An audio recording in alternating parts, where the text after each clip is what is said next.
ထိုင်တော့ကျွန်တော်နာမခုတ်တီကိုလေကဟိုညနာလေးရလဲရှက်နေတဲ့ပုံမျိုးလေးပေါ့ဗျာကတ်လာတော့ရှားတယ်ရှားဖို့တင်ကျမဖို့တင်ပြီးကြလို့သူနဲ့ကျွန်တော်နဲ့ပြီးတော့လဲအဝေးနောက်တော့မှဘာမှမဟုတ်ကျွန်တော်ဖက်နဲ့လေးကသူ့ဖက်နဲ့ပေါ်တာတက်သူဖက်နဲ့ဆိုတော့မပြောတတ်တော့ကိုတင်းတဲ့ပြောတော့တမျိုးကြီးဖြစ်သွားတယ်ပဲအဲ့နဲ့ဟိုသားပေါ့အဲ့ဒီလေကျွန်တော်ဟိုစိတ်မနာသေးပါဘူးခွင့်လွတ်ပါသေးတယ်အဲ့လိုပေါ့ခဏတော့လို့အစီအစဉ်ကြော်ညာပြီးတဲ့အခါကျမှ तू က तू မသိတဲ့စကားလုံးဟိုတင်းထက်ပြောတာအဲ့တော့ဘယ်လိုဖြစ်လဲဆိုတော့ယနေ့ကြွလာကြတဲ့ဟိုတင်းလာပြိတက်ကြီးရှင်းတော့ဟောကျွန်တော်လိုက်ကြည့်ရဘယ်တင်းများလာကြလဲမသိဘူးနောက်ပြီးတော့ဆက်ကြယခုဆက်လက်ပြီးဟောပြောမဲ့သူကတော့ရန်ကုန်မြို့မှာဟိုတင်ဝတ္ထုတွေရေးပြီးနာမည်ကြီးဟောကိုလည်းပဲတင်ဝတ္ထုရေးပြီးလို့ရေးမိမှမသိဘူးအဲ့ဒီလေကျွန်တော်စိတ်မနာဘူးခွင့်လို့ရဆက်ပြီးတော့ကြောညာယခုဆက်လက်ပြီးဟောပြောပြီးမဲ့သူကတော့ရန်ကုန်မြို့မှာဟိုတင်ဝတ္ထုတွေရေးပြီးနာမည်ကြီးနေတဲ့စာရေးဆရာအတော်ကြီးဖြစ်ပါတယ်တော့ဘုံမညာတစ်ပါးကြောင့်လုံးရပြားသွား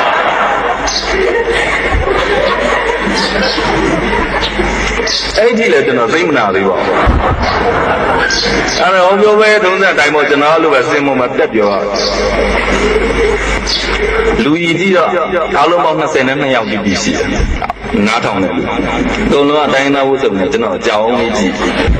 အားနဲ့ကျွန်တော်ပြောတာပြောကျွန်တော်သာပြောနေသူတို့တုတ်တောင်မလှုပ်ဘူး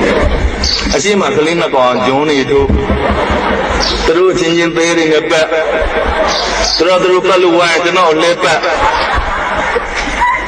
အဲ့နဲ့ကျွန်တော်ဒီတိုင်းပဲပြောနေတယ်ဟောပြောပဲထုံးတဲ့အတိုင်းပေါ့နော်တိတ်ပြီးတော့ဆဲဆောက်မှုမရှိလို့ချင်းဟာတာတစ်ခုပြောပြအဲ့နဲ့ကျွန်တော်ဟာတာတစ်ခုပြောပြမရှိဘူးအမကြီးတော့ကိုလည်းဘာဆက်ပြောမှမသိဘူးအဲ့နဲ့အဲ့ချက်ကိုကောင်းတဲ့ဟာတာတစ်ခုထပ်ပြောပြမရှိဘူးကြောင်ပြီးတော့ကျွန်တော်ကြည့်အဲ့တော့ကျွန်တော်လည်းဘာဘလို့ဆက်ပြောမှမသိအဲ့ဒီအချိန်ကျမှကျွန်တော်နဲ့ပြောတဲ့လူရင်ကြီးကထတော့ဟျောက်ဆရာတယ်မပြောချင်တာပြောတယ်ဒီတည်းမှဗမာစကားနားလဲတာတယောက်မှမပါဘူး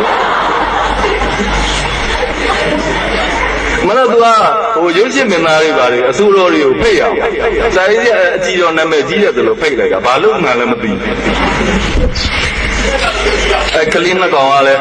ခုနကပြောတဲ့အတိုင်းပေါ့နော်ကျွန်တော်ကလည်းအဲဒီမှာသူတို့နားမလဲတော့ပြောကောင်းလိုက်တာကျုံရအောင်ပြောတော့တာကလေးနှစ်ကောင်ကလည်းဂျုံနေတို့သူတို့ချင်းချင်းသေးသေးနဲ့ပတ်တင်းနဲ့ပတ်လို့ဝိုင်းကျွန်တော်သေးနဲ့ပတ်တော်တော်လေးကြတော့မှအနောက်ကသမီးရင်ရှားနဲ့အတော်ကြီးကပြီးမခံနိုင်တော့ဘူးတဲ့မှာထားတော့ဗမာစကားမတက်တဲ့နဲ့ပေါ့နော်အဲ့စင်မောကောင်ဘယ်တော့ကပြမှာလဲအဲ့နဲ့ကျွန်တော်နဲ့ပြောရလို့အဲ့ဒါကားပွဲမဟုတ်ဘူးလေဒီလိုပဲစကားပြောနေတာအဲ့တော့မအဲ့တော်ကြီးထားပြီးတော့အဲ့ခုနအရှိမဂျွန်းထုံးနေတဲ့ကလေးနှစ်ကောင်ခုတ်ကဆဲဆိုဟဲ့နေပထွေးကဒီနေ့မကဘူးရဲ့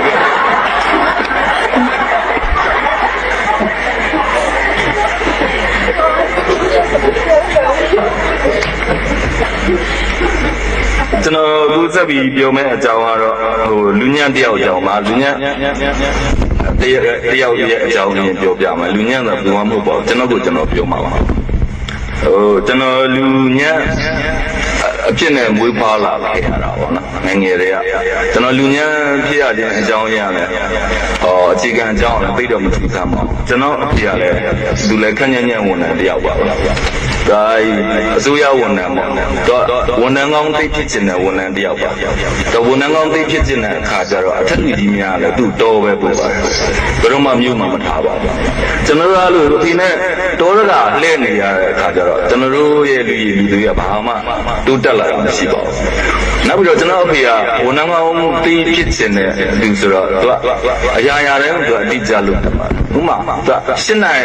အစည်းအဝေးတစ်ခုရှိလို့7နိုင်ချိန် နားရဆိုလို့ချင်းတော့8နိုင်အတိအကျသွားပါတယ်9မိနစ်မစောပါဘူး9မိနစ်နောက်မကြပါဘူးအကယ်၍9နိုင်ချိန်နာတဲ့အလုပ်တစ်ခုဆိုလို့ချင်းတော့9နိုင်အတိအကျရောက်သွားပါတယ်9မိနစ်မစောပါဘူး9မိနစ်နောက်မကြပါဘူးအဖေကအဲ့လိုမျိုးsorry ကျွန်တော်အဖေရဲ့အချိန်တိကျဖို့အဲ့လိုပြောပြလို့သိမှာမဟုတ်ပါဘူးကျွန်တော်တို့ညီကိုမောင်နှမ9ယောက်နဲ့ပြောပြပါမယ်သူမွေးလိုက်တာအားလုံး9ယောက်2နှစ်ကြာတယောက်ပဲအဖေအချိန်မမောင်း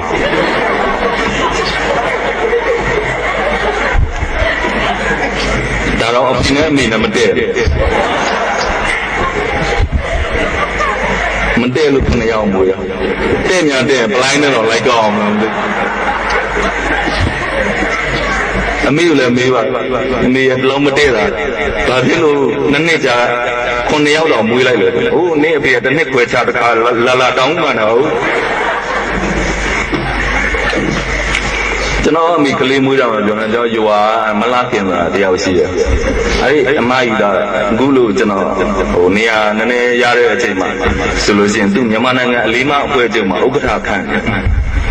ဘာဖြစ်လို့လဲဆိုအဲ့ဒီမလားခင်ကျွန်တော်မြင်မှုတဲ့တောက်လျှောက်အများနဲ့ကိုယ်ဝန်တစ်လုံးမတာဘယ်ချင်းကြီးမလားခင်ကိုယ်ဝန်နဲ့ပါကျွန်တော်မေးတာပေါ့နော်အမရဲ့ဘလူးပြလို့ကိုဝင်ကြီးဆောင်တာရဲ့တို့တော်မှဟိုစားပေါ့ရုပ်ရှင်ဗီဒီယိုဆိုတာလည်းမရှိဘူးလေဇက်ပွဲဆိုတာလည်းတစ်နှစ်တစ်ခါမှလာလက်စစ်မီလည်းမရှိအဲ့တော့စောစောအေးရဝင်ရတာပဲတာရဲ့အဲ့တော့ဒီကလေးမမွေးပဲနေမလား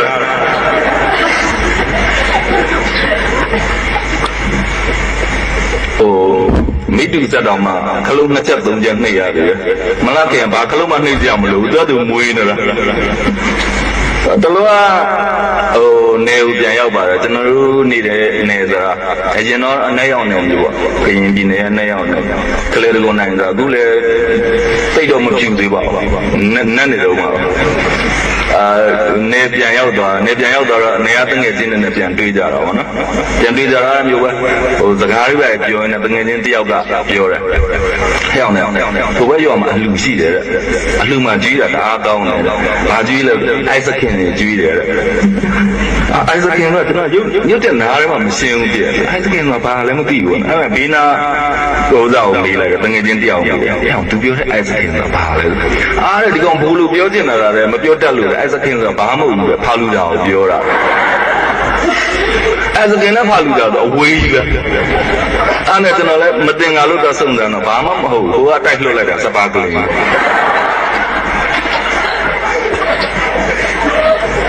အဲ့စပါးကလေးတော့မတော့ဘူးလေရွာမျိုးမှာပေါ့နော်ကျွန်တော်တကယ်ကိုကြီးပြင်းခဲ့ရတာပါကျွန်တော်မွေးတဲ့အချိန်မှာကျွန်တော်အမေရောကျွန်တော်ရောကျမကြီးချူကြတဲ့အတွက်ဟိုဆေးရုံပေါ်မှာပဲတိမ်လို့တက်နေခဲ့ရပါတယ်ဆေးရုံပေါ်မှာမစင်မနဲ့နေခဲ့ရတယ်ဒီကြားထဲကျွန်တော်ကမွေးကလေးကဘွေးနှလုံးပါတယ်ဆိုတော့အဲ့နေရတွေကတိတ်မကြိုက်ချင်ဘလူးခေါ်လာငကားခေါ်လာဘလူးခေါ်လာအဲ့ဒါမျိုးပေါ့နော်အဲ့လိုအယူရှိတဲ့အတွက်တိတ်မကြိုက်ချင်အဲ့ထက်ပို့ဆိုတာကျွန်တော်ထိုင်တက်သားအရွယ်မှာကျွန်တော်အထက်ကအကိုတယောက်ကနေပြီးတော့ကလေးကို6ရဲဆိုပြီးတော့ကျွန်တော်6ရဲဆိုပြီးတော့ free မြောက်ပြရင်လည်းအဲ့မြောက်တဲ့ free ကအဲ့ဘွေးနှလုံးကြောက်လာကြတော့အဲ့ဒီအတန်းငယ်တွေဟိုကဘွေးရလည်းနှလုံးရှိရ free တန်းရကြီးကလည်းရှိတဲ့အခါကျတော့ကျွန်တော်3နှစ်သားလောက်တည်း40ကျော်နဲ့ဖိပြောင်ကြီးရုပ်ထုတ်ရတယ်မွေးကလေးဟိုဒါပေမဲ့ကျွန်တော်မူလရန်တက်တဲ့အချိန်မှာဇာတာဇန်လက်တော့ကောင်းလာပါတယ်။ဘာကြောင့်လဲဆိုတော့ကျွန်တော်မူလရန်ကနေပြီးတော့၄တန်းအထိကိုနှစ်ချင်ပေါင်းမှုပါတယ်။၄တန်းကျော်ပြီးတော့အောင်မကျန်းတော့ပါဘူး။2နှစ်တန်း3နှစ်တန်းနဲ့ကျွန်တော်ကပ်ဖြစ်ပြီးပဲအောင်ပါဆရာမတွေကလာကိုချောင်းရပါတယ်ကျွန်တော်ဒါဖြစ်လို့လဲဆိုအတန်းမှာ46ယောက်ရှိကျွန်တော်အဆင့်46ပါ39ယောက်ရှိကျွန်တော်အဆင့်39ပါပဲဒါတော့မှအဆင့်တက်ယူ30မရှိပါဘူးဒါပေမဲ့ကျွန်တော်အမတန်ကြွကျင်တဲ့ကိစ္စတစ်ခုရှိပါတယ်ငယ်စဉ်တွေကပါအဲ့ဒါတော့အခုလက်အဲ့ဒီခေတ်ကဆရာမတွေလည်းမလုပ်တတ်ဘူးအခုခေတ်ပါမောက်ခါတွေလည်းလုပ်တတ်မှာမဟုတ်ပါဘူးအဲ့ဒါတော့ဘာမှမဟုတ်ပါဘူးကျွန်တော်လက်ရည်ကျွန်တော်ဖတ်တတ်တာ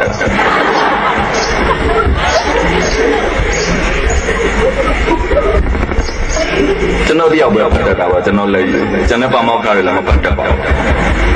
ထားလိုက်ပါတော့ဟို ကျွန်တော်အဲ့လိုမျိုးကျောင်းမှာတအားညံ့တဲ့အခါကျတော့ကျွန်တော်ကျောင်းတက်ခြင်းစိတ်မရှိတော့ပါဘူးအဲ့တော့အသက်73နှစ်အရွယ်မှာကျွန်တော်အိမ်ကနေပြီးထွက်ပြေးပါတယ်အိမ်ကနေထွက်ပြေးတာမှနီးနီးနားနားမဟုတ်ပါဘူးကျွန်တော်အဲ့ကရင်ပြည်နယ်ကနေပြီးတော့ရခိုင်ပြည်နယ်ရံပြဲကျုံချီကိုကျွန်တော်ပြေးပြီးပါတယ်အိမ်ကထွက်ပြေးသွားတော့မှ2 နှစ်ကြာတဲ့အထိကိုကျွန်တော်အိမ်ပြန်မရောက်ပါဘူးအိမ်ကလည်းကျွန်တော်ပြေးစင်းသွင်းလိုက်ပါတယ်ပြေးချပြီးတော့ကောင်းလေးရတော့ကျွန်တော်ကတော့သွားတော့ပတိန်လုပ်ဖို့သွားခဲ့တာပါပဲဒါပေမဲ့ရံပြဲကျုံမှာဘာအလုံးမမရှိတဲ့အခါကျတော့ရံပြဲကျုံကနေ9 မိုင်မူရဲ့နေရာကနေပြီးတော့ကျွန်တော်အရက်ပုံထမ်းပြီးတော့စားဖို့တောက်ဖို့ဖန်တီးခဲ့ရပါတယ်အဲဒီကနေပြီးတော့မှကျွန်တော်အိမ်ပြေးဘွားကနေပြီးတော့ကျွန်တော်ပြန်ရောက်ပါတယ်ကျွန်တော်နေကိုပြန်ရောက်ပါတယ်ပြန်ရောက်တဲ့အခါကျတော့ကျွန်တော်အနေနဲ့စာသင်လို့မတက်တဲ့ကလေးတယောက်အနေနဲ့ဘလူးမှအကြောင်းပြန်တက်ဖို့ဆိုတာမဖြစ်နိုင်တော့ပါဘူးကျွန်တော်အတန်းပညာစစ်တမ်းထိပဲနေမှုပါတယ်အဲဒီကနေပြီးတော့မှကျွန်တော်ဆောက်လုပ်ရေးကိုတစ်ခါအလုပ်ပြန်ဝင်ပါတယ်ဆောက်လုပ်ရေးထဲမှာကျွန်တော်အလုပ်ကျန်းအနေနဲ့ဝင်ပါတယ်ဒါပေမဲ့အဲဒီမှာရှိတဲ့အင်ဂျင်နီယာများကကျွန်တော်သဘောကျပါဘာလို့လဲဆိုတော့ဒီအင်ဂျင်နီယာနဲ့ပတ်သက်တဲ့ဒီတရားတွေပါဆောက်လို့ရှိရင်အသုံးပြုတဲ့တီယိုလိုလိုက်ကို level တို့ချိန်တဲ့နေရာမှာကျွန်တော်အမတန်ကျွမ်းကျင်ပါဒီတီယိုလိုက်တို့ level တို့ဆိုဒီဘက်မှာရှိတဲ့နှမ်းစီလောက်အမှန်နဲ့ဟိုဘက်တရားမြစ်တစ်ခုကိုကြော်ပြီးတော့ဟိုဘက်ဘက်မှာတရားထိုးမဲ့ရိုက်တာလေနှမ်းစီလောက်အမှတ်ကိုမလွဲအောင်ကြည့်ရပါတယ်အဲ့ဒီကလွယ်လို့ရှိရင်တရားကြီးကပိုယုကာယဖြစ်တယ်ကျွန်တော်အဲ့ဒါကိုမတန်ကျွမ်းကျင်ပါဘူးအဲ့ဒီတရားကြီးတစ်ခုလုံးအဲ့တီယိုလိုလိုက်တို့ level တို့ကျွန်တော်ပဲကြည့်ခဲ့ပါတယ်နောက်ဆုံးအဲ့ဒီတရားကြီးကိုဘက်ဒီဘက်ထိုးမှန်ဆိုတဲ့အချိန်မှာ9 ပေတိတိလွယ်နေပါတယ်အဲ့နဲ့ကျွန်တော်ကအဲ့ဒီဆောက်လုပ်ရေးအလုပ်ကလည်းအလုပ်ပြုတ်ခဲ့ပါတယ်အဲ့တော့ကျွန်တော်ဥစားပေါ့နော်အနုပညာအဲ့ဒီတော့မှကျွန်တော်အနုပညာအလုပ်လုပ်မှဆိုတော့ရန်ကုန်တက်လာပါရန်ကုန်ရောက်တဲ့အခါကျတော့ကျွန်တော်စိတ်ထဲမှာတော့ကိုလည်းကြီးမှာဖတ်တာမှတ်တာတွေအများကြီးရှိနေပါတယ်ရှိနေတော့ကျွန်တော်ရဲ့စိတ်ထဲမှာရန်ကုန်မြို့ကိုရောက်တာနဲ့ပြောကိုပညာနဲ့ဆိုလို့ရှိရင်ချက်ချင်းအလုပ်ရမယ်ချက်ချင်းပတ်စံရမယ်ကျွန်တော်အဲ့လိုထင်နေပါတယ်ဒါပေမဲ့ရန်ကုန်မြို့မှာအနုပညာအလုပ်လုပ်ဖို့ဆိုတာကျွန်တော်ထင်တော့မလွယ်ပါဘူးဘာဖြစ်လို့လဲဆိုတော့ကျွန်တော်တို့ကပကြီးရည်တဲ့လူတွေပကြီးရည်တဲ့ကကြပကြီးပုံတစ်ပုံရေးပြီးတော့မဂ္ဂဇင်းတိုက်ကိုပြပါတယ်မဂ္ဂဇင်းတိုက်ကကြိုက်လို့ရှိရင်တို့ယူပါတယ်အဲဒီရောက်ယူပြီးတော့မဂ္ဂဇင်းထက်တဲ့အချိန်တစ်လကြာတော့မှကျွန်တော်တို့ရဲ့လုပ်အားကပကြီးရည်ကရပါတယ်အဲဒီတော့အဲ့ဒီအတော်တွင်းမှာကျွန်တော်တို့ကအများနဲ့ငတ်တလဲပြက်လဲပါပဲဘယ်လောက်ထိလဲဆိုကျွန်တော်စာအုပ်ဖတ်ပြီးရလို့ဆိုသိပါတယ်လိမ့်မယ်ကျွန်တော်ကြုံခဲ့ဘူးလားတခါအဲ့လိုမြို့ထဲမှာပကြီးကားရလို့ရှိရင်အဆင်ပြေမယ်ဆိုပြီးတော့ကျွန်တော်နဲ့ကျွန်တော်အကူနဲ့မြို့ထဲသွားပါတယ်သွားပြီးတော့အခက်မသိတော့အဲ့ဒီနေမှာအဲ့ဒီဒါမလာပါဘူးကျွန်တော်တို့မှပြန်စရာပတ်စံလည်းမရှိပါဘူးကျွန်တော်တို့အဲ့ဒီတော့ဂျိုးကုံမှနေပါတယ်ဂျိုးကုံထဲမှာအမတယောက်ကကျွန်တော်တို့ခြံစောက်ပြီးတာပါအဲ့ဒီသူ့ခြံကျွန်တော်တို့စောက်ပြီးတော့နေနေတာပါအဲ့ဒီစူးလီကနေဂျိုးကုံကြီးပြန်ဖို့ဆိုတာဘလို့မှမဖြစ်နိုင်ပါဘူးလမ်းလျှောက်ပြန်လို့ရှင်တော့တညလောက်တော့လမ်းလျှောက်အဲ့တော့ကျွန်တော်တို့အဲ့ဒီမှာမိုးတွေကလည်းရွာနေတော့အဲ့လိုပေါ့ဖြတ်သွားဖြတ်လာကားကြီးကြည့်ပြီးတော့သူမျာ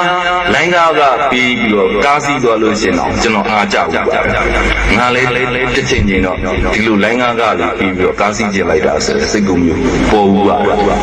ါကျွန်တော်တို့မှာကားကလည်းမရှိပါဘူးဘလို့ပြန်လို့ပြန်မှလည်းမသိပါဘူးညလည်းပြပြနှက်လာပါည9 နိုင်လောက်ပြတ်တဲ့အခါကျတော့ကားတွေလည်းနည်းနည်းပေါ့ပါရှာလာကျွန်တော်ကနောက်ဆုံးကျတော့မနေနိုင်တော့ကျွန်တော်ကိုစားဒီတိုင်းဆိုလို့ရှိရင်တော့ပြန်ဖို့မလွယ်တော့ဘူးပေါ့နော်ဘယ်လိုလုပ်ပြန်ကြမလဲဆိုငါလည်းစဉ်းစားနေတာပဲကွာတော့ဘယ်လိုပြန်မလဲမဟုတ်စဉ်းစားနေလို့မရဘူးခုဆုံးဖြတ်မှရတယ်အဲ့နဲ့ကျွန်တော်ကခဏစဉ်းစားโอเคအကြံရဘာဘလို့အကြံဘာမှမမြင်နဲ့ငါနောက်လိုက်ခဲ့โอเคအဲ့နဲ့ဂျိုးကုံတစည်းဂျိုးကုံကားတစည်းလာပါကျွန်တော်ကကားပေါ်ပြည့်တက်ပါတယ်ကျွန်တော်လည်းရောက်တော့မောင်းတော့နဲ့အနောက်ကပြည့်တက်တယ်ပြည့်တက်တော့အမှသပေရကားတွေလိုက်တောင်းတာပါနော်သပေရဆိုတဲ့လူတွေကလည်းတော်တော်မျက်စိလင်းနေတယ်ခုနတက်လာတဲ့2 ယောက်ကားပြီးဟိုဘက်က4 ယောက်တက်လာတယ်ကားမပြရသေးဘူးအဲ့ဒီတော့တယောက်မှပြ30ပေါ့တယောက်ပြ30ပေးတယောက်တစ်ကြက်ပေးအဲ့ဒါမျိုးလိုက်ကောက်ရင်လည်းကျွန်တော်တို့ပဲရောက်လာဟုတ်ခုနတက်လာတဲ့2 ယောက်ကားမပြရသေးဘူးဆိုကျွန်တော်အကူကအဲ့လိုဒါမြောက်ဥက္ကလာသွားတဲ့ကားဂျုပ်ကုံနဲ့မြောက်ဥက္ကလာတခြားစီပါ ဘာမှမဆိုင်ပါဘူးဘာမှမဆိုင်တဲ့လမ်းကိုမေးတာမြောက်ကလာသွားတဲ့ကာလာစပယ်ကဘယ်နှမျိုးမြောက်ကလာသွားမှာဒါအင်းစိန်ကျုပ်ကုန်မဲ့သွားတဲ့ကာကျွန်တော်က sorry ကာမှားစီမီလို့ရှင်းမှတ်တိုင်ဆင်းတယ်တမတ်တိုင်ရောက်သွားတာမစိုးဘူးနောက်ကားတစ်စီးလာတယ်ကျုပ်ကုန်ကားပါပဲတိတိနဲ့ပြေးတက်ပါတယ်ဒီကားဖို့ရောက်လို့ချင်းဒါစပယ်ကားကလာတောင်းလို့ရှိရင်အဲ့ဒီတိုင်းပဲကျွန်တော်အကူကမေးပါတယ်အဲ့လိုမြောက်ကလာသွားတဲ့ကားအမြတော်သားလားပါလားဆိုအပြောခံလိုက်တယ် sorry ကားမှစီလို့စစ်တမတ်တိုင်ဆင်းမယ်2မှတ်တိုင်ရောက်တော့ပါအဲ့လိုနဲ့သွားရင်လည်း4မှတ်တိုင်5မှတ်တိုင်လောက်ကြတော့ကျွန်တော်ကရှက်လာတယ်အဲ့လိုမျိုးဆိုလို့ချင်းဒီပြန်ပတ်လာတဲ့ကားကျွန်တော်တို့လာပြန်မိပါသိကြပါအဲ့တော့ကြာမြောက်ကလာသွားတဲ့ကားလားဆိုကန်ချခံရပါအဲ့တော့ကျွန်တော်ကအချင်းနဲ့အဲ့မျိုးတွေလို့ရှင်မဖြစ်တော့ဘူးတော့ကျွန်တော်လည်းနည်းနည်းဆက်လာမဟုတ်ကိုစံဒီအစီအစဉ်မကောင်းနော်ပလန်တစ်ခုပြောင်းဘလို့ပြောင်းမလဲမိမကြံစီပါရှိတယ်ကျွန်တော်တွေးတာရှင်းရှင်းလေးပဲဗမာအချင်းချင်းပဲဗျာကားကမရှိပြောစည်းလိုက်စပယ်ပေးစည်းရဟုတ်တယ်မလားအဲ့လိုပဲပြောစည်းလိုက်မပြီးဘူးလားကျွန်တော်ကကျွန်တော်မင်းပြောရဲလားပြောရဲအေးမင်းပြောရဲငါတော့ပြုံးပြတာဟောတော့မပြောဘူးပြုံးမဲ့ပြုံးပြတာအေးပြောမယ်ဆိုတော့ကားစီးလာ BM ကားကြီးပါအဲ့ကားကိုကျွန်တော်တို့ကပြည့်တက်ပါတယ်ပြည့်ချင်တော့ကျွန်တော်တို့တက်တဲ့ကားမှာဟိုပြောစည်းမယ်ဆိုတော့ကားမှာစပယ်ရနဲ့အရှိရလူ၄ယောက်နဲ့စကားများလူ၄ယောက်လည်းမူးပြီးတော့ကားကမပြီးပဲနဲ့ပြီးပါပြီဆိုပြီးတော့ပြောဥစားပေါ်လိန်လာလားဒါမှမဟုတ်လို့စပယ်ရပဲမိတာလားတော့မသိပါဘူးဒါပေမဲ့ရံဖြစ်နေတာတော့အကြီးအကျယ်ပါပဲထိုးလို့ခင်ဖြစ်နေကြပါစပယ်ရလားခင်ဗျားတို့၄ယောက်တက်လာတယ်ကျွန်တော်ကြည့်နေအဲ့တော့၄ယောက်လုံးကားကမပြီးရဘူးဆိုတော့ဟိုလူ၄ယောက်လည်းဟျောက်ပြီးပြီလို့ပြီးပြီတဲ့ပြောတာတော့မင်းဘယ်သူမှမလဲဘူးအဲ့စပယ်ရလည်းအဲ့ဒါဒီတစ်ချက်နဲ့ကတော့ခင်ဗျားလည်းစီးပေါ်မပြဘူးကျွန်တော်လည်းစီးပေါ်မပြဘူးဘာညာဆိုတော့ဟိုကောင်းတယ်ဟိုလူကလည်းဟိုတယောက်နဲ့ပတ်သက်တဲ့ကြက်ဆိုကတော့ပါဒရောင်းသားပြီးသလောက်ပဲရှိတယ်ဆိုတော့စပယ်ရဒေါသထွက်ပြီးအဲ့ဒရောင်းသားပြီးသလောက်ခင်ဗျားတို့ကဒုက္ခယူပါဘာညာဆိုတော့ဖြစ်ပြီးကျွန်တော်တို့ဘယ်လဲခင်ဗျားတို့အဲ့ဒီ၄ချက်ကိုခင်ဗျားတို့ဟိုကဒုက္ခပဲသဘောထားလိုက်ပြီဆိုပြီးတော့ကျွန်တော်တို့ပဲလှည့်ပြီးတော့အဲ့ခုနတက်တဲ့2ယောက်ကားကပြီးတော့ကျွန်တော်ကဘလို့ပြောအောင်မှမသိထိုမှထိုးတော့အဲ့နဲ့ကျွန်တော်အကြောင်းပြီးတော့ဘလို့ပြောမှမသိအဲ့စပယ်အဟောင်းနဲ့မင်းတို့2ယောက်ပြောနေတာကားကပြီးတော့ကျွန်တော်တက်နဲ့တကူကျွန်တော်အဲ့ဒီတခါအလှဆုံးပြုံးမှုပါကျွန်တော်စပယ်ရအောင်ပြုံးပြတာသေချာပြုံးပြပါတို့သေချာပြုံးတော့အကိုရဲ့ဟဲ့ရောကိုယ်လေးကိုပဲညီလေးတို့မှလေစပယ်ကကျွန်တော်တို့ကြောင်မကြည့်နဲ့သူဘာလို့ကောင်းမလဲဆိုတာစဉ်းစားနေပုံရပါကားမရှိလို့ကိုရဲ့အဲ့တော့ဒီတခါတော့ပြီးစီးပါတော့စပယ်ကဘာနဲ့ဟောမင်းဘာပြောတာလဲဘာညာဆိုအဲ့လိုဖြစ်တော့ကျွန်တော်ဟုတ်ပါဘူးကိုရဲ့တကယ်ပြောတာကျွန်တော်ညီကိုနေအောင်ပါဒီတခါကားမပါဘူးနောက်တခါကားပါလို့ရှိရင်ကျွန်တော်တို့အကျုံလို့ပြီးပါမှာစပယ်ကအကြာကြီးကျွန်တော်တို့မိုက်ကြည့်ချင်းသူစိတ်ထဲမှာသူထားရလိုက်ရင်ကောင်းမလားသူထားရလိုက်လို့ဒီဟို၄ယောက်လည်းသူ့ဝင်သမားမှာသူကြောက်ပုံများစက်တော့အကြာကြီးကြည့်ပြီးတော့မှသူလည်းပြန်ပြုံးမှာပြုံးလို့ထုံးလာဖို့စီးလေးစီးသွားကြကျွန်တော်တက်မှာတော်တော်လေးကိုပျော်သွားပါတယ်အဲ့မဲ့ကျွန်တော်ကိုကျွန်တော်လှည့်ပဲတွေ့တယ်မလားဗမာအချင်းနဲ့ဒီလိုပြောစည်းလိုက်ပြီးနေတဲ့ဟာဆိုကျွန်တော်ပြောနေလို့ရှိပါသေးတယ်စပယ်ရထားអော်တာဟေးဘနာပေးပြီးလို့မပေးပြီးလို့လုံးနေတဲ့လူတွေဘာမှကြာပတ်စံမရှိဘူးဆိုဟောဒီ2ယောက်လို့ပြောစည်းလိုက်စပယ်ရပေးစည်းတယ်ဟုတ်လားညီလေးမင်းတို့အကူပေးမစည်းဘူးလားပေးစည်းရတယ်ကိုက对了，这边啊，别提了，不那么辛苦说没累呢。你让我不上班了，没办法我过。哎呦，我这么高了，这个玩意儿我，来表啊，要是没有多少，都不加了。对啊，我那得了没有？我脑包白都嘎嘎打高的，我那得了2ယောက်，嘎嘎里1ယောက်တစ်ချက်ပဲ။ဒီတစ်ချက်နဲ့ခင်ဗျားတို့လည်းမစင်ရအောင်။ကျွန်တော်လည်းမချမ်းသာဘူး။ပတ်စံမရှိဘူးဆိုရင်လေ။ဟိုးမကြ။ညီလေးခေါင်းမောပြလိုက်။ကိုမိုးပြတယ်တွေ့လားအဲ့ကောင်လေးတွေဘယ်မှမရှိဘူးပြီးစီးတယ်ဗျာအလကားစီးကရတယ်အဲ့တော့ညီလေးစပယ်ကဘာဖြစ်ဆိုတော့စိတ်ကောင်းအော်လေးရတယ်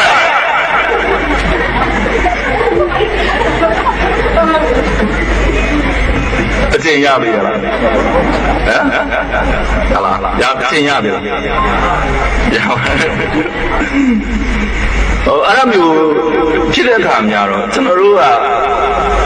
ဒါပုံမှန်လည်းပြောပြတာပါဒါကြီးကိုကိုယ်မှအဆင်မပြေတာများတော့လမ်းစစ်လေးရလို့ရညာကြီးစားလေးပါလေးထားတာဘာသာမရှိလို့ရှိရင်တရားတော့ပြီးပါအောင်မြို့တယ်သွားခြင်းကိုလှုပ်လို့ရတဲ့လူကရှားတာပြီးတာသူများတွေတော့အဆင်ပြေပါရဲ့ကျွန်တော်တယောက်ပဲပွက်ပြီးကန်ဆိုလာပါလားတော့မသိဘူးတော့ဆိုပါညဘက်ကျွန်တော်နဲ့ကျွန်တော်ကိုနှစ်ယောက်ပြန်လာညဘက်ရရမယ်ပေါ့မောင်ကလည်းမောင်ကျွန်တော်ကရုပ်ချောပါကိုစမ်းလာကျန်တဲ့လူအားလုံးလည်းချောပါကျွန်တော်တယောက်တည်းပါအဲ့ဒါနဲ့ကျွန်တော်တို့နှစ်ယောက်ပြန်လာတော့အဲ့မှာငါတဲ့ဈေးထဲမှာငါရောင်းတဲ့ကောင်မလေးနှစ်ယောက်ကဘက်ထရီအိုးလေးပို့ဖို့ဆိုတော့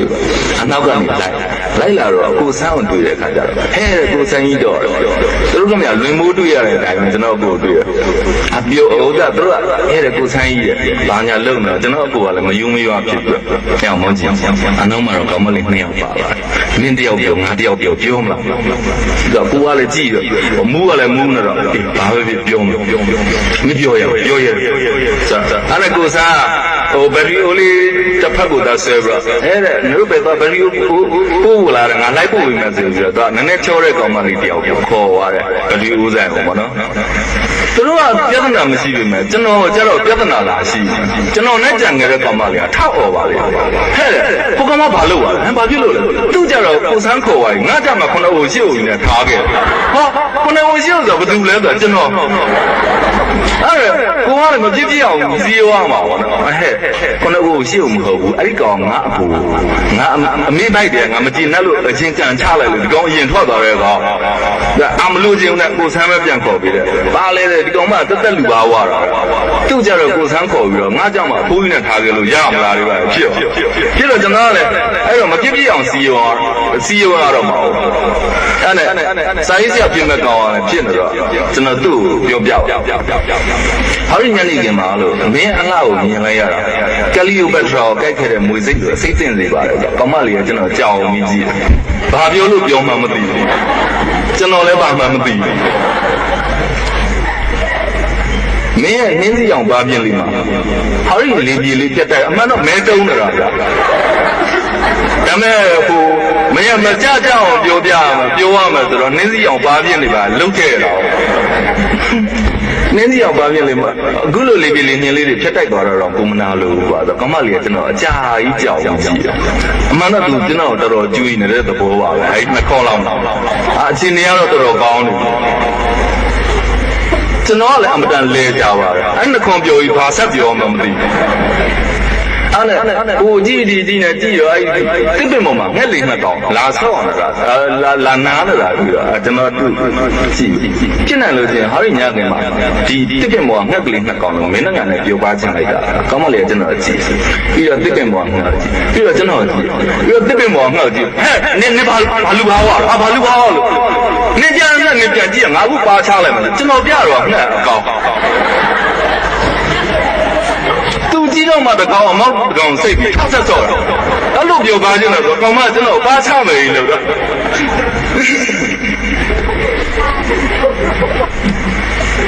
ရုပ်မခိုင်တာပြောပါတယ်ကျွန်တော်ဘလူးရုပ်ရှင်ကားယုံတင်တော့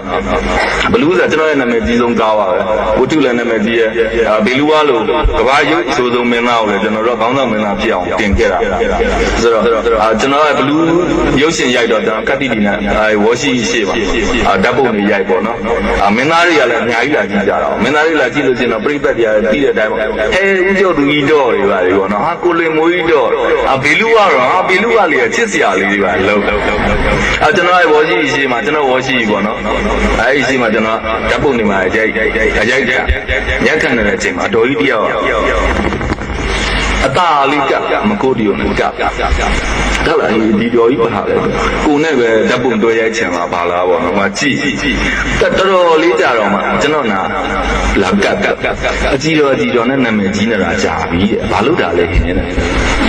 ကိုလည်းဘာပြောမှမသိဘူးကိုယ်ဆက်ကလည်းလာကြည့်နေတယ်အကြည့်တော်နဲ့နာမည်ကြီးနေတာကြာပြီဘာလို့တာလဲဆိုကိုကဘာပြောမှမသိဘူးအဲ့နဲ့ရွဲ့ပြီးတော့နိုင်ပြင်းတာပဲအဲ့တော့မှအဲ့ဒီတော်ကြီးမျက်လုံးအကြောင်လက်သွားတော့ကြားလို့ရဒီတော့နိုင်ပြင်းဆိုင်နာမည်ကြီးရဲ့နိုင်ပြလာပြေဦးမယ် ဒါလည်းကကျွန်တော်တို့ပြောပါမယ်အဲဒီမှာကျွန်တော်တို့ဟိုစားပေါ့ပကြီးဒီဇိုင်းလုပ်တယ်ပကြီးဒီဇိုင်းကိုအရင်စလုပ်တာနော်ပကြီးဒီဇိုင်းလုပ်တဲ့နေရာမှာလည်းကျွန်တော်အလုပ်ပြုတ်ခဲ့ပါတယ်အလုပ်ပြုတ်ရခြင်းအကြောင်းရတော့ဘာမှမဟုတ်ပါဘူးကျွန်တော်တို့ကရှင်တော့အခုလိုကွန်ပျူတာနဲ့လုပ်တဲ့ခင်မဟုတ်လက်နဲ့ကစာတွေလက်နဲ့ကရတဲ့ခါကျတော့ကျွန်တော်အများဆုံးဟိုတမျက်နှာအောင်20ရပါတယ်ကျွန်တော်တို့ကတစ်နေ့ကို10မျက်နှာလောက်ကတ်မှာသမင်းစားဖို့အဆင်ပြေတဲ့အနေထားကိုရှိပါအဲ့တော့ကျွန်တော်တို့ကတစ်နေ့ကို10မျက်နှာ20လောက်ကို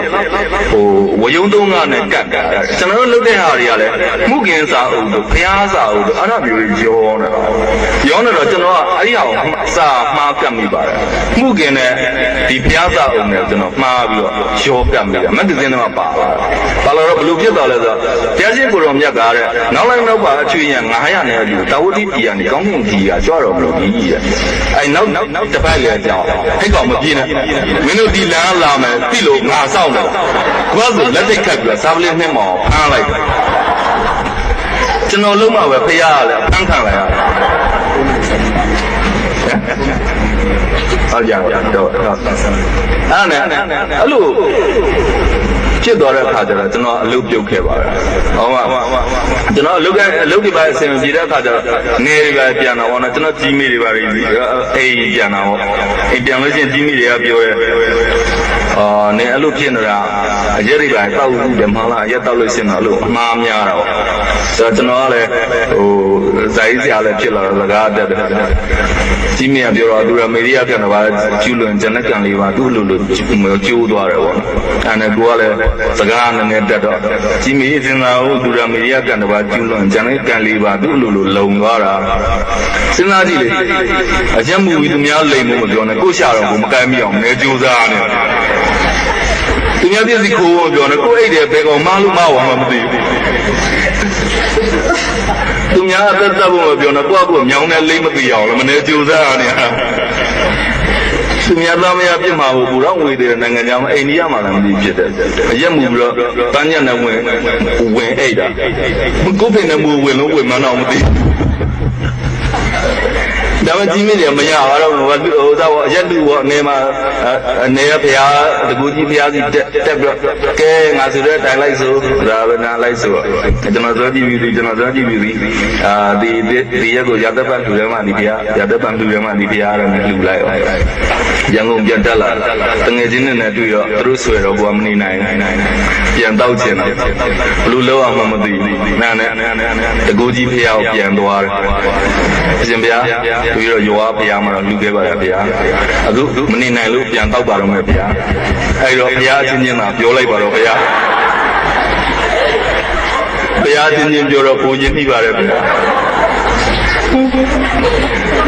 ဆိုတော့အခုကျွန်တော်ပြောခဲ့တာဒါအချိန်မရလို့ကျွန်တော်အချင်းချင်းပြောပြတာပါကျွန်တော်စပြီးတော့ပြောခဲ့တဲ့ဟာအားလုံးမှန်သမျှကျွန်တော်ကြုံခဲ့ရတဲ့ဒုက္ခတွေကြီးပါပဲကျွန်တော်အခုပြောသွားတဲ့အထက်မှာကျွန်တော်အဆင်ပြေသွားတဲ့ဟာဆိုတာတခုမှမပါပါဘူးဟိုမွေးကလေးကနေကြောင်းနေတဲ့အရွယ်လူလက်အရွယ်အိမ်ကထွက်ပြေးတဲ့အခုအချိန်ထိကိုကျွန်တော်တို့မှာအဆင်မပြေတဲ့ဟာအများကြီးရှိပါတယ်အဲ့ဒါတွေအားလုံးကဒုက္ခလို့လူတွေသိကြပါတယ်ဒါပေမဲ့ဒုက္ခကိုအခုလို့ကျွန်တော်ပြန်ပြောတဲ့အခါမှာကြီးစရာဖြစ်လာဒါနောက်တစ်ချိန်မှဖြစ်လာတဲ့အခါကျတော့ကျွန်တော်တို့ဟာတာဖြစ်လာပါတယ်အဲ့လူဘဝမှာလည်းခံစားတတ်တဲ့လူတွေအတွက်ကတော့အလွမ်းသက်ဖြစ်ပါတယ်တိတ်တက်တဲ့လူတွေအတွက်တော့ကြီးစရာကောင်းတဲ့ဇာတ်လမ်းတစ်ပုဒ်ပါတယ်လူတိုင်းကကိုယ်ဘဝကိုတအားခံစားပြီးတော့အလွမ်းသက်လုပ်တတ်ကြပါတယ်အဲ့တော့ကိုယ်ဘဝလွမ်းစရာကောင်းတယ်မှန်ပြန်တွေးကြည့်ပါပြန်ပြီးတော့ကျွန်တော်လိုပဲပြန်စဉ်းစားကြည့်ပါဒါနောက်တစ်ချိန်မှဟာတာဖြစ်လာပါတယ်ဥပမာဆိုကြပါတော့ကျွန်တော်ငယ်စဉ်တော့ခေါင်းပေါက်ပူပါတယ်လူတိုင်းလည်းခေါင်းပေါက်ပူကြပါလိမ့်မယ်ခေါင်းပေါက်တဲ့အချိန်မှာတွေးတွေထွက်ပါလိမ့်မယ်နာကျင်လို့ငိုကောင်းငိုခဲ့ပူပါလိမ့်မယ်ဒါပေမဲ့အသက်အရွယ်ကြီးရင်လာတဲ့အခါမှာအဲ့ဒီခေါင်းပေါက်တဲ့ဟာငယ်စဉ်တော့လို့တွေးလည်းမထွက်တော့ပါဘူးနာကျင်မှုလည်းမရှိတော့ပါဘူးဒါပေမဲ့အမာရွတ်အနေနဲ့အကျဉ်းကြပါလိမ့်မယ်ဆိုတော့အဲ့ဒီအမာရွတ်ကိုစမ်းပြီးတော့ငယ်စဉ်ကကိုတွေးထွက်လို့နာကျင်လို့ငိုခဲ့ရတာကိုတွေးပြီးတော့ပြန်ပြီးတော့ငိုကြမှာပါဒါမှမဟုတ်လို့ရှိရင်အဲ့ဒီအမာရွတ်လေးကိုစမ်းပြီးတော့ငါငယ်ငယ်ကခေါင်းပေါက်ပြီးဘယ်လားဆိုတဲ့စိတ်ကူးမျိုးနဲ့ပြုံးမိမှာလား နောက်ပြီးတော့ကျွန်တော်တို့ဗမာလူမျိုးများလောကရန်တရားကိုဒိုင်းနှမျိုးနဲ့ကာကွယ်တတ်ပါတယ်တဲ့တစ်မျိုးကတော့ကိုးကွယ်ရာဘာသာတရားဖြစ်ပြီးတော့တစ်မျိုးကတော့ဟာတာပညာပေါ့ဟာတာပညာဆိုတာခုနကကျွန်တော်ပြောတဲ့အတိုင်းပါပဲအားလုံးတွေးတောပြီးတော့အခုဖြစ်နေတဲ့ဒုက္ခနောက်တစ်ချိန်မှာဖြစ်မဲ့ဟာတာဘာလို့စဉ်းစားစဉ်းကျင်စီခြင်းနဲ့ကျွန်တော်ပြောတာကိုဒီလိုချက်ပါတယ်ကျေးဇူးတင်ပါတယ်